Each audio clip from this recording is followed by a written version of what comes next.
At this point, the Magic will take wins any way they can, but this funk sure tried to take it back. The clutch considerations and more today on Locked On Magic.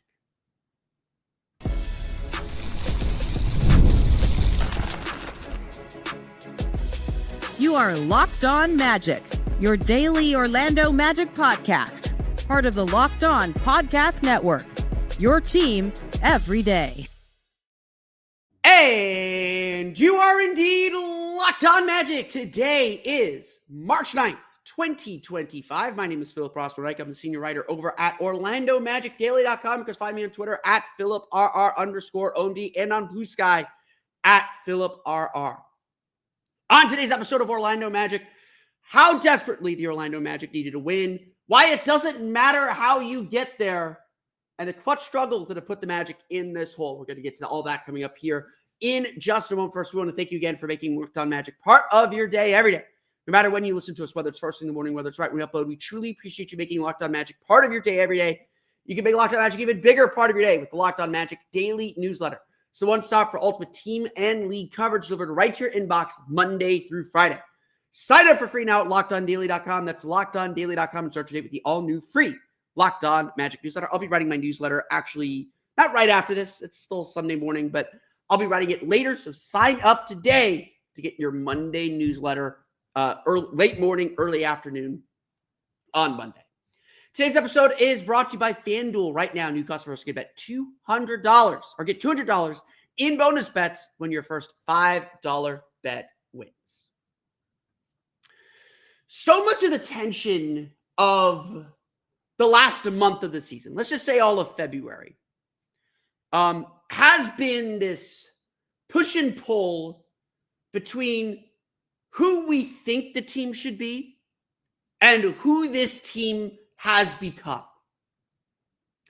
Look, this season is disappointing. I know I'm taking some flack because I'm an optimist. I'm looking long range. I'm kind of like I'm in the trench. I'm in the trenches. I'm not thinking about big picture stuff as much because like the team, I want to see the Magic succeed and make the most of what they have left. Well, trust me, I will be plenty critical and plenty like big picture stuff when we get to the end of the season. Like right now, I don't think that does us much good. I can tell you flat out the Magic have not met expectations. There have been some positive things, but a lot of negative things are going to keep this team from where they want to be. We'll address those in the offseason. But right now, so much of the discussion around the Orlando Magic, and frankly, so much of the frustration that I feel in that locker room, that I felt in that locker room during the homestand, has been about, we believe we are this, but we are playing like that. And at this juncture, it just felt like nothing was going to fix it. And at the end of the day, like obviously there's no trades coming, there's no moves coming. The only people that can fix it are those in the locker rooms, the ones that put them in this hole to begin with. Now, there is plenty to say about what the Magic do not have right now, and we'll talk about some of it over the course of the rest of the season. The injuries have undoubtedly played such a huge role and a big part of this team's story. But right now, the immediacy of the moment, the Magic just needed a win. They needed a game where the confidence was flowing, where they did all the things they had to do to win. And yeah, maybe they needed a little bit of luck. Because right now, the Magic are just about as likely to get in their own way as anything else. They needed to take a punch and stand up and punch back and keep punching back. Saturday's win against the Milwaukee Bucks is big because the Magic just don't win in Milwaukee. They haven't won in Milwaukee since 2019. And a crack research team, that's basically me, Jason Beatty, and Mason Williams, researched and discovered that the Magic hadn't beaten Milwaukee in Milwaukee while Giannis was playing since 2015. It's been a house of horrors to win in Milwaukee. And look, the Bucks are a really good team. They've been a really good team for a while now. Yeah, it's hard to win when teams are really good. There's going to be stats like that for Orlando coming up here. They're going to start building over the next several years. Because guess what? Paolo Banchero is not good. And Franz Wagner is not good. the Magic just needed good vibes to come back. And so when the Magic hit 8 3-pointers in the first quarter, 8 for 13, we've seen games where the Magic made threes early and then wilted late. They used that confidence in an early 14-point lead to give them some cushion. But then again, like, we've seen cushion work against them. They built a 17-point lead against Memphis, gave that away. They built a 17-point lead against Golden State, gave that away. They built a 12-point lead, 11-point lead against Chicago, gave that away. This team is just not playing at a level right now where they can relax. And they're playing at a level right now where when teams lay a punch, they struggle to fight back. Or they struggle to fight back continually. It keeps coming. And so when Milwaukee cut the lead to 2 late in the fourth quarter, after a Damian Lillard run, after all these different runs, when the Magic had a 15-point lead in the fourth quarter and then gave up a 13-0 run, it felt like this is it again. Taurean Prince gets 3 threes. He's the one that gets going. Now it's Damian Giannis's turn. It's over. The Magic are not going to – this is how the Magic are. So again, the tension between who we think the Magic should be and who this Magic team is right now. We think the Magic are a playoff-level team that should be able to protect a 15-point lead with their stellar defense. The reality is they are a play-in level team, if that, and they are struggling to find confidence. Those two identities matched in the fourth quarter. And the Magic, when they were up by 2, pushed back. Paolo Banchero hit a three-pointer, hit a step-back 3, or hit a pull-up 3 to give the Magic a 5-point lead. Then on the next possession, he did a nice crossover move into a step-back, made a shot over Giannis. It's a 7-point lead again. And the Magic now felt like they could exhale. Of course, that's not how this works. Orlando up by 5 with up by 3 with about 40 seconds to play. Run this brilliant play out of the timeout.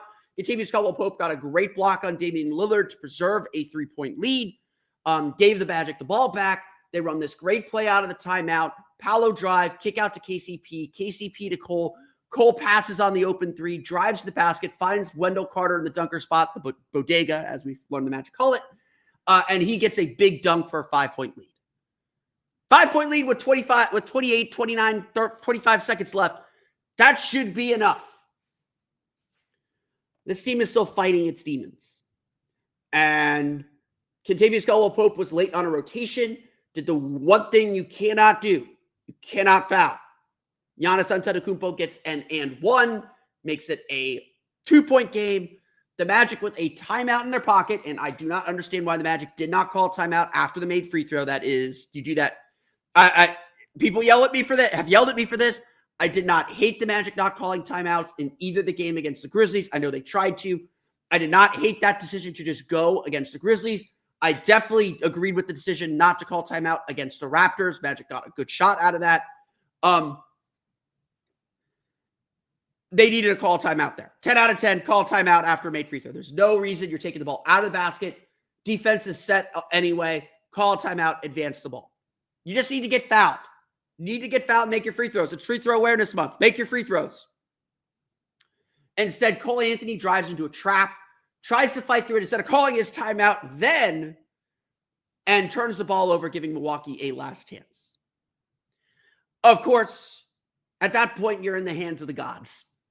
And the gods were very clearly against the Magic, but credit to Franz Wagner, some excellent defense on a Damian Lillard step back. He said after the game he decided to go for the win. Bucks play back-to-back. They play Cleveland tonight, Sunday night. And the Magic survive and escape 111-109. Again, lots of good things. Magic played great, energetic defense throughout most of the game. Some slip-ups here and there. The offense flowed and moved until maybe that middle part of the fourth quarter. Magic have had 3 straight games with an offensive rating better than 115. It's the first time that's happened since November. So maybe the offense is showing some life again. If we could get the defense back under control, limit fast breaks, limit turnovers, key turnovers at key points. Only 10 in this game, so I really can't complain about the turnovers. Continue to sharpen up knowing your personnel. Maybe the Magic have something strong here to end the season. But right now, the Magic just needed a win. There was so much pressure, so much tension, so much frustration. They just needed this feeling of a win. It feels good. You felt good waking up this morning, even though you lost an hour of sleep. I felt good enough to sleep in a little bit. Sorry for this coming out late. The Magic just needed a win. There's still obviously a lot to clean up. But on Saturday night, the Magic look closer to the team we think they are, that we think they should be, than they have in a very long time. And that is something to build on. Because it is just one game. Anybody can win a game. Charlotte beat Brooklyn, who's allegedly trying to go for the 10 seed. I don't think anybody wants the 10 seed. Chicago's just kind of taking it by default because they beat Miami again. The Magic just needed a win. They took care of their business, and now we can look ahead to Houston on Monday. But before we do that, let's talk about some clutch struggles. Talk about the Magic's getting tight in clutch situations, how that's changed, coming up here in just a moment. But first, today's episode of Locked On Magic is brought to you by our friends over at DoorDash. NBA fans, get ready. They swoosh, you save. Thanks to Dash Pass, every time a player drops 50 or more points in a game, you score a huge deal the next day. It's simple. When any player scores 50 or more in a game during the 2024-2025 NBA regular season, Dash Pass members get 50% off an order up to $10 off the next day from noon to midnight. After an epic 50-point performance, you can celebrate by ordering wings, pizza, or burgers from your favorite spot delivered straight to your door. If you need a quick and easy lunch the next day with Dash Pass, you get your favorite meals with $0 delivery fees and reduced service fees. Plus, now you save even more with this exclusive NBA offer. Sign up for Dash Pass and be ready to save. When any player scores 50 or more in a game, Dash Pass members get 50% off an order the next day, up to $10 off again. That's from noon to midnight. Just use promo code NBA50 from noon to midnight after a 50-point game on eligible orders at participating merchants. Must have an active Dash Pass account. Terms apply. Visit DoorDash to learn more.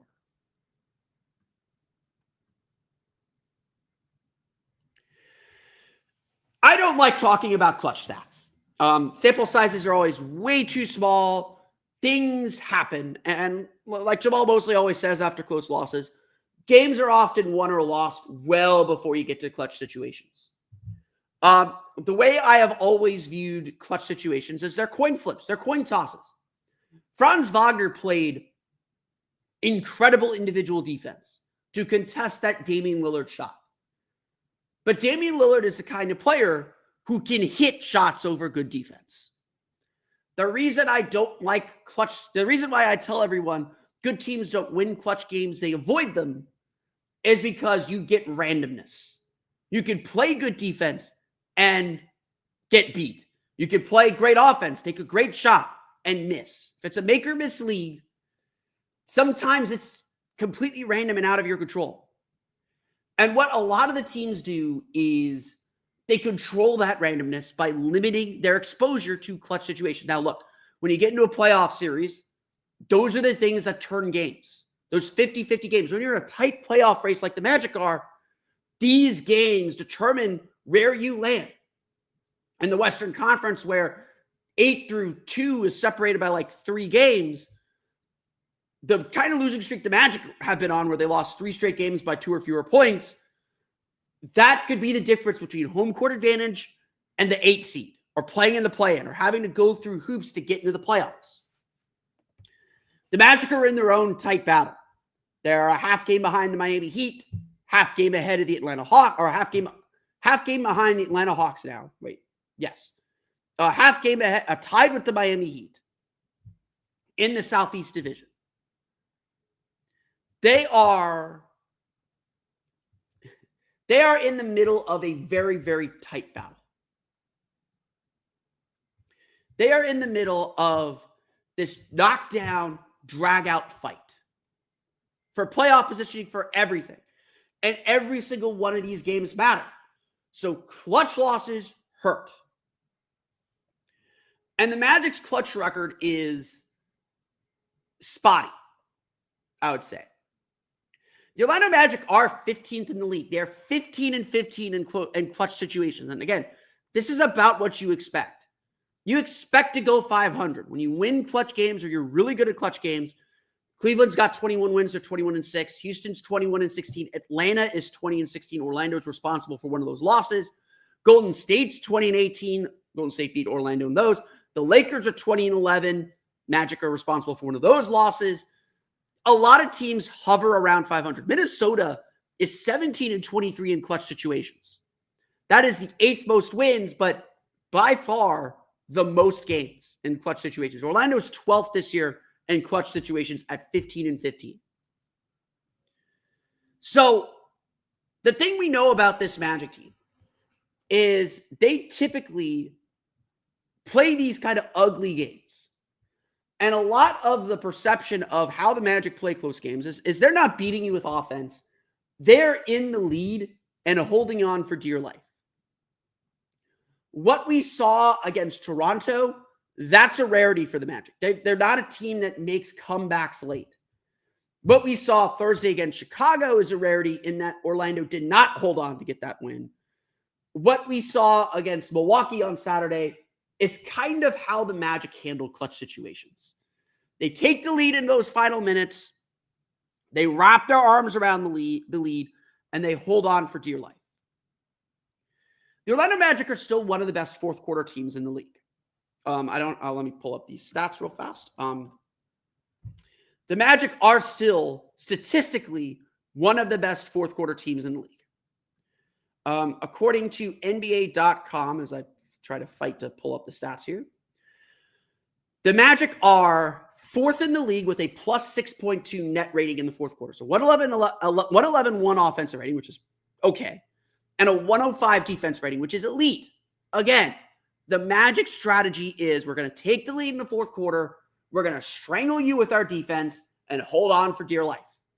They drag you into the mud, and you're tired and dirty and grimy and ugly at the end of the fourth quarter. However, everything has changed for the Magic since the All-Star break. What's been frustrating about the homestand specifically is a lot of the trends that have defined this Magic team have not come to pass. Again, the tension of the season, of the rest of the season, is comparing the Magic to who we think they should be to who they actually are. In the fourth quarter after the All-Star break, the Magic are minus 12 net rating, and more alarmingly, a 122.5 defensive rating, giving up 122.5 points per 100 possessions. Like I said, in clutch situations, the Magic are 15-15. Their net rating of plus 5 points per 100 possessions is 12th in the league. They have a 103.1 offensive rating. So again, don't expect the Magic to score points in the clutch, but they choke you out with a 98.2 defensive rating. Only one other team has a defensive rating better than 100 points per 100 possessions in clutch situations, and that is the Milwaukee Bucks at 99.2. If you listen to our friends at Locked On Bucks, they're probably going to talk about Damian Lillard and his decision to go for the win. He has had a lot of clutch misses this year, didn't in the NBA Cup. But their offensive rating in clutch situations is 96.9. Not a great clutch team either. So again, Magic benefited from that, but Milwaukee came back and Orlando held on. Since the All-Star break, again, remember, the Orlando Magic are 15-15.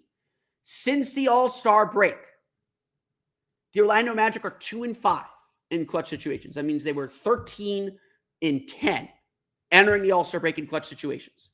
They have a 100 offensive rating and a 122.7 defensive rating.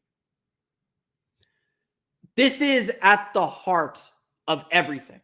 So again, I'm not a believer that the last 5 minutes of game are more important than the first 43. But that pressure, when you're kind of put under the microscope, when the game is on the line, that's when you have to really lean into your identity. And very clearly, the numbers point this out. The numbers suggest this. The Magic are winning and losing games based on their inability to defend, on their defense going from elite to abysmal in these late game situations. And this isn't necessarily something the Magic have to focus on turning. It's not like, oh, flip a switch, focus more in the last 5 minutes. Like, of course. But it is a sign of, I don't want to say the rot, because I think that's too strong a word. It's a symptom of the greater disease that has taken over this team, where the defense has not been elite. Look, we know the Magic must improve their offense. We know they have a couple of like big time shot makers in Paolo Banchero and Franz Wagner. Cole Anthony ain't afraid to take a big shot either. The Magic have the players to be successful in close games. But they have to execute. They have to play that way. They have to do the thing. It's not complicated. I'm not asking anything complicated here. The Magic have their work cut out for them, to say the least. The Magic have to get themselves right.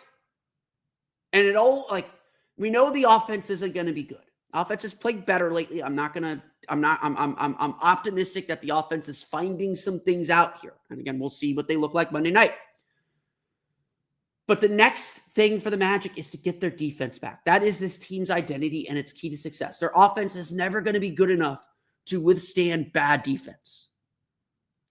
And that's what's on the line. That's the trouble. And that's what gets revealed in these close game situations. The Magic got the win. Ultimately, that's all that matters. Nobody cares the lead you blew. It's win by 2, win by 15. They all count the same. But the Magic can play a lot of clutch games down the stretch. And their season is going to be determined by how they perform in these games. Do not get it wrong. The Magic season will be determined by how they play in games like Saturday night. They got that win. Now they got to go get more and be themselves again. Let's run through the final box score. We haven't talked about any individuals today, so we'll get to that coming up here in just a moment. But first, today's episode of Locked On Magic is sponsored by our friends over at FanDuel. March Madness is here, and FanDuel is giving you the chance to get in on the action like never before. Right now, new customers can get $200 in bonus bets when your first $5 bet wins. That's $200 extra bucks to use on everything from buzzer beaters to Cinderella stories and even who is cutting down the nets. I've got my eye on a few underdogs this year. Everybody loves the story of St. John's. There's a lot of interesting teams out there. It's been a really balanced college basketball season. And FanDuel makes it easy to back them with spreads, totals, and game props. With tournament games happening almost every day, there's always something exciting to bet on. Conference tournaments start this week, so the March Madness begins. The FanDuel app is simple to use, and when you win, you get paid instantly. No waiting around. So visit FanDuel.com and get in on the college hoops action all tournament long.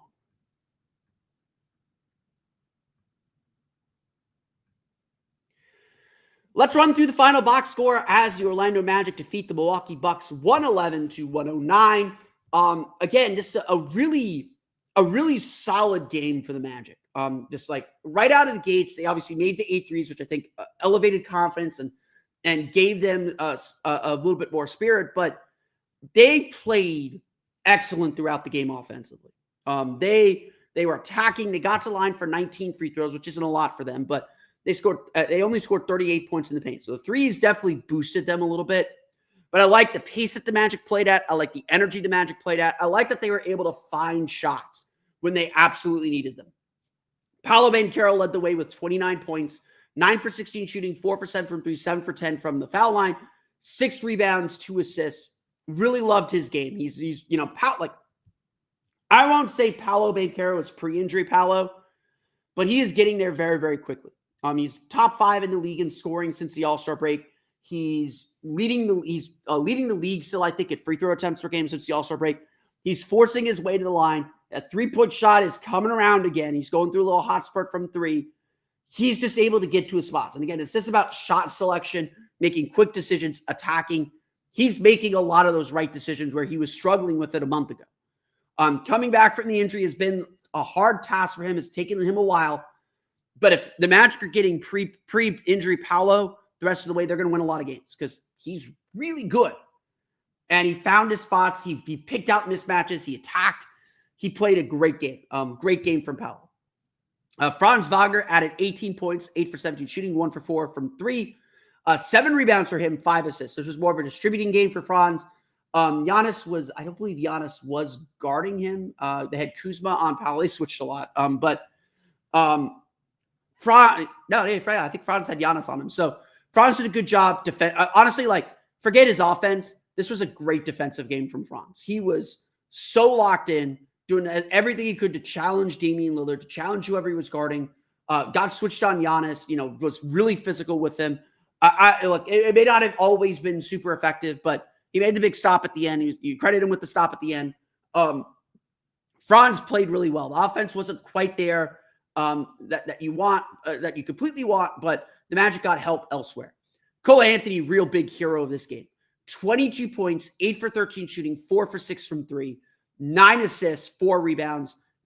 Also added 3 blocks, including a very impressive block of Giannis Antetokounmpo where he met him at the peak of his jump.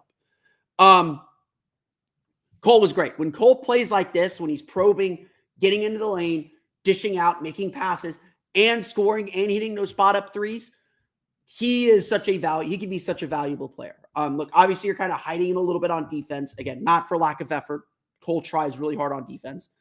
But this was a solid game from Cole Anthony. I was like, if the Magic get this kind of scoring production from Cole, they're going to be fine. They're going to make things happen. So again, like for the Magic, it's just about where are you getting your scoring from outside of Paolo and Franz. You got to find one more guy to get you to 15, 15, 16, 17, somewhere in that range. And if you get that one more guy, you're going to do enough to win. And then you add like a couple guys with your 10 or whatever. Anthony Black was that next guy. 5 for 9 shooting, 1 for 2 for 3, 11 points. Had a step back three. It was weird. Like Magic were really feeling it. I thought AB was better in the first half than the second half. This again, being really aggressive, getting to the rim. When you see Anthony Black be aggressive, you see why the Magic still believe in him and why he could be such a special player. It's not always there for him, and that's the frustrating part. Just needs some freedom, I think, to play a little bit. And again, that's tough with what the Magic are trying to do right now. But again, just AB brought it in this game. Not a lot of scoring elsewhere, though. Kentavious Caldwell-Pope, his string of 10-point games ended. He had 9, 3 for 8 shooting, 1 for 3, including a fourth quarter 3 that went off the side of the backboard. We've seen a few too many of those this year. Then again, I think Kenny is starting to find himself a little bit. He made that big block on Damian Lillard late. It was reviewed, ruled that it went off Lillard instead of Kenny. Set the Magic up to go up by 5 with about 30 seconds left. So Kenny's still making good plays. Obviously, we want the shooting to be better. We want the shooting in clutch situations to be better. But again, I think Kenny is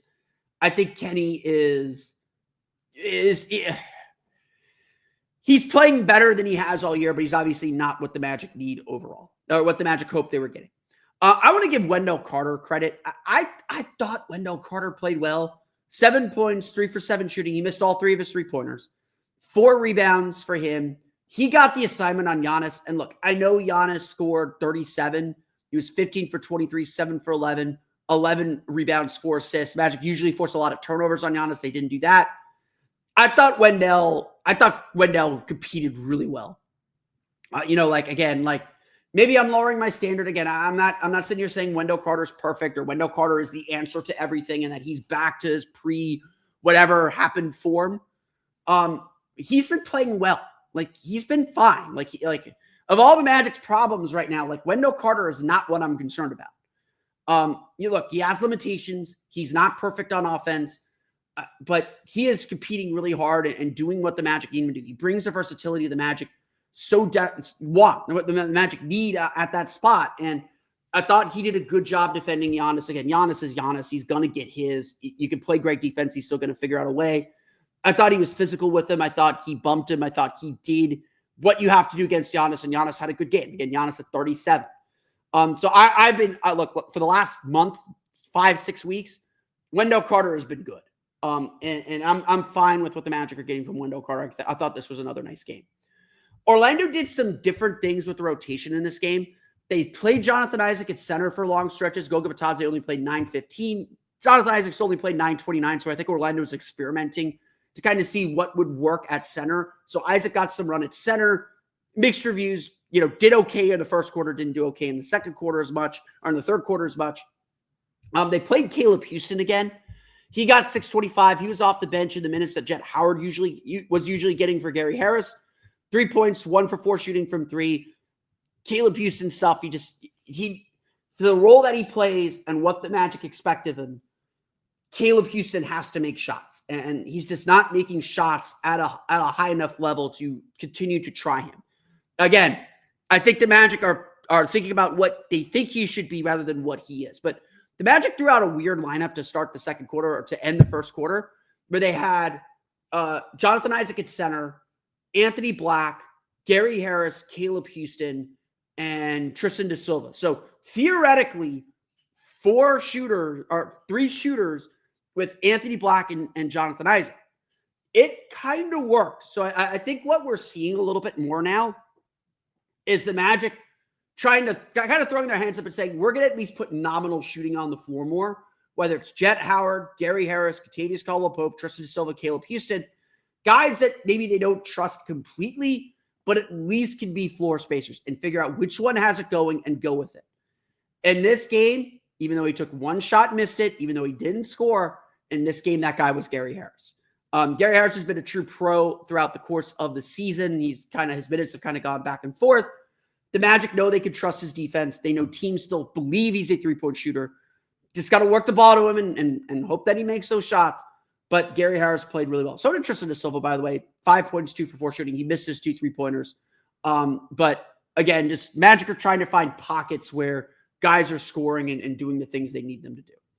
Orlando ends up shooting 51.2% from the floor. They're 12 for 32 from 3. Yes, I know that means they went 8 for 19 they went 4 for 19 after that first quarter when they were 8 for 13. But they still shoot 37.5% from 3. They didn't, the 3-point shooting spell ended. They stopped shooting threes. They attacked the basket a little bit more. They got some mid-range jumpers to go down. They got to the line, 15 for 19 from the foul line. Didn't turn the ball over, so they gave themselves a real chance in this one. They forced 13 turnovers for 21 points. That is a big, big factor in this game. Again, Orlando built a 14-point lead and held on. That's kind of the strategy with Orlando. They once they get a lead, it's just about holding on because they don't know where the offense is going to come from. Damian Lillard got going in the third quarter, made a couple threes. Milwaukee didn't really threaten. As good as Damian Lillard was, Bucks were minus 19 in his minutes. He scored 26 points, 9 for 18 shooting, 4 for 9 from 3. Again, 3 of those came in a spurt in the third quarter. Added 7 rebounds, 4 assists, and 4 turnovers. So the Magic really, really intense on him. Bucks only went 8 deep. Kevin Porter had 12 points off the bench. Kyle Kuzma had 11, but on 3 for 10 shooting. Brook Lopez only 8 points. Taurean Prince had 3 threes during that 13-0 run in the fourth quarter to get you 13 points. He played a game-high 40 minutes in this one. The Bucks still shoot 54.7% from the floor, 11 for 23 from 3, 16 for 23 from the foul line. So the Magic really do win this game off of turnovers and off their defense. Again, their defense, okay, not great, but they get the job done. At the end of the day, you just want to be ahead when the clock hits 0, and that's what the Magic were. The Magic defeat the Milwaukee Bucks 111-109. They're back in action Monday against the Houston Rockets. But that's going to do it for me today. I want to thank you all again for listening to today's episode of Locked On Magic. Of course, find me on Twitter at @PhilipRR_OMD. Find me on Blue Sky at PhilipRR. You can subscribe to the podcast at Apple Podcasts, Stitcher, TuneIn, Himalaya, Google Play, Spotify, Odyssey, and all of them podcasts to your podcast-enabled listening device. You can find us on YouTube as well. Just search for Locked On Magic. And now on Instagram at Locked On Magic. For the latest on the Orlando Magic, be sure to check out OrlandoMagicDaily.com. You can find us on Twitter at OMagicDaily. And for even more Orlando Magic content, be sure to check out my Patreon page, the Orlando Magic Hub, at patreon.com/Orlando Magic Hub. As always, thank you for your support. As if all that's not enough, you can now check out the Locked On Magic daily newsletter, the one stop for ultimate team and league coverage delivered right to your inbox. Sign up for free now at LockedOnDaily.com. That's LockedOnDaily.com. And start your day with the all-new free Locked On Magic newsletter. That's going to do it for me today, though. I want to thank you all again for listening to today's episode of Locked On Magic. We'll be back on Tuesday night, or Monday night, Tuesday morning, to talk about the Orlando Magic's game against the Houston Rockets. Until then, for Orlando Magic Daily and Locked On Magic, this has been Phil Prosper. We'll see you all again next time for another episode of Locked On Magic.